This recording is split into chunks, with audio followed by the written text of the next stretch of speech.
Hi, friends. We are going to look at our story again called Thunder Underground, written by Jane Yolen. And remember that this book is a collection of poems, all having to do with things that happen underground. So we're going to look at another poem today from this book.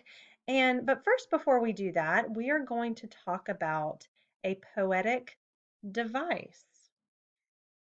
And a poetic device is something that poets use to make their poems interesting. So we're going to talk about alliteration. And alliteration means words that begin with the same letter or same sound. Now, you just watched a video with a fun little tongue twister that you might have heard before, which was Peter Piper. So you can see that poem at the bottom of this page, and you can read along with me if you would like. Peter Piper picked a peck of pickled peppers. A peck of pickled peppers Peter Piper picked. If Peter Piper picked a peck of pickled peppers, how many pickled peppers did Peter Piper pick? Whew. I don't know about you, but that can wear my tongue out. And the video that you watched before this, those girls were saying it really fast. Can you say it as fast as they could? I don't know if I could. So, alliteration, we're going to look at our poem from our book today, and we're going to look for examples of alliteration. And this poem is called Thunder Underground. So read along with me as I read it. And as I read it to you, I want you to try to see if you can find any examples of alliteration.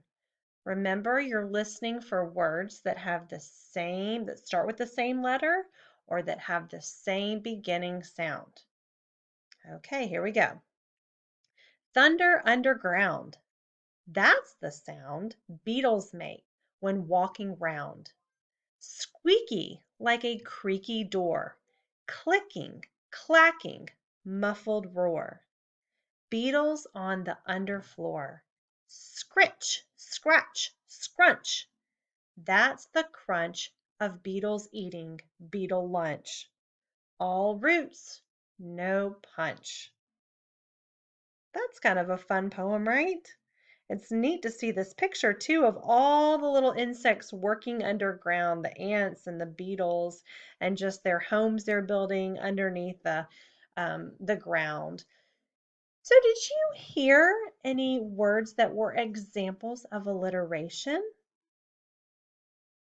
Maybe right in here where we heard creaky door, clicking, clacking.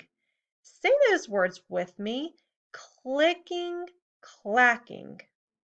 Again, let's say them. Clicking, clacking. Do those have the same beginning sound? They sure do. They both have a cool beginning blend, that CL blend at the beginning. Not only do they have the same beginning sound, but they also have, oh my goodness, they have a CK. I see a CK in the middle of both of those words. And CK is our phonics rule for this week. They also have ing at the end.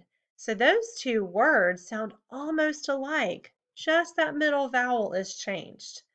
Clicking, clacking. That's an example of alliteration. Do you see another example of alliteration in our poem? You might see it right here near the end. Scritch, scratch, scrunch. Say those three words with me. Scritch, scratch, scrunch. Let's say them one more time for fun. Scritch, scratch, scrunch. Do those three words have the same beginning sound? They sure do. They have SCR, which says skrr, that beginning blend, skrr. They also have the same ending sound, right? They all have the CH digraph at the end, so that makes it fun, extra fun to say. So those are two examples of alliteration in this poem. I'm going to read this poem one more time, and I want you to really listen to those couple of words that we read that show alliteration. Thunder underground. That's the sound beetles make when walking round. Squeaky like a creaky door, clicking, clacking, muffled roar. Beetles on the underfloor. Scritch, scratch, scrunch. That's the crunch of beetles eating beetle lunch. All roots, no punch. Okay, friends, the next part, what you're going to do, you're going to practice making alliteration yourself. So you're going to turn into a poet and practice making alliteration with these four words. We have the word ant, bird, cat, and dog. Now, I have this page included in your plans for today. So you can either print this page out or you can just write these four words down on a piece of paper. So if you print out this page, you might be familiar with this, that we're going to fold our page on the dark line, the dark vertical line, and then you're going to cut on the horizontal dotted lines. That way it will make a flat book. Under each of these flaps, or on your piece of paper, you are going to be writing four different sentences. So you're going to write a sentence about an ant, a bird, a cat, and a dog. In each sentence, you are going to use that name of the animal, and I want you to use as much alliteration as you can in your sentence.